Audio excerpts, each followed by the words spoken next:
వెండితెరపై అందగాడంటే తెలుగు ప్రేక్షకులకు ముందు గుర్తుకు వచ్చే పేరే శోభన్ బాబు గారు. శోభన్ బాబు గారు సినిమాల్లో అల్లరిగా, రొమాంటిక్ గా కనిపిస్తారు. రియల్ లైఫ్ లో మాత్రం ఆయన క్రమశిక్షణ కలిగిన వ్యక్తి. శోభన్ బాబు గారు చివరి వరకు హీరోగానే నటించాలని అనుకున్నారు. అయితే శోభన్ బాబు గారిని కొన్ని చిత్రాల్లో క్యారెక్టర్ రోల్స్ నటింపజేసేందుకు చాలా ప్రయత్నాలు జరిగాయి. కానీ శోభన్ బాబు గారు పంతం పడితే ఇక తిరుగుండదు. తనని అభిమానులు హీరోగానే గుర్తుపెట్టుకున్నారు కాబట్టి తాను క్యారెక్టర్ రోల్స్ చేయనని శోభన్ బాబు గారు అన్నారు.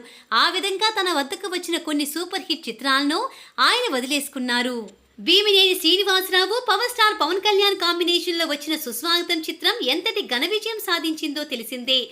ఆ చిత్రంలో పవన్ కళ్యాణ్ తండ్రి పాత్ర చాలా కీలకం.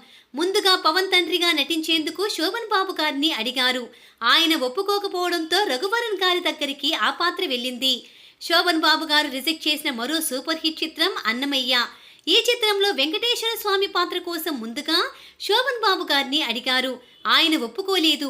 దీంతో సుమన్ గారు ఆ పాత్రలో నటించి మెప్పించారు. ఇక సూపర్ స్టార్ మహేష్ బాబు అతడు చిత్రంలో శోభన్ బాబు గారు నటించాల్సింది. మహేష్ బాబు తాతగారి పాత్రలో శోభన్ బాబుకి నటింపజేయాలని నిర్మాత మురళీమోహన్ ఎంతగానో ప్రయత్నించారు. చివరికి శోభన్ బాబుకి మురళీమోహన్ బ్లాంక్ చెక్ కూడా ఇచ్చారట. కానీ శోభన్ బాబు గారు ససేమిరా అన్నారు. దీంతో చివరికి నాజర్ గారు ఈ పాత్రలో నటించారు. ఆ తర్వాత కూడా శోభన్ బాబు గారి కోసం చాలా క్యారెక్టర్ రోల్స్ వచ్చాయి. కానీ శోభన్ బాబు గారు క్యారెక్టర్ రోల్స్కి ఏమాత్రం అంగీకరించలేదు.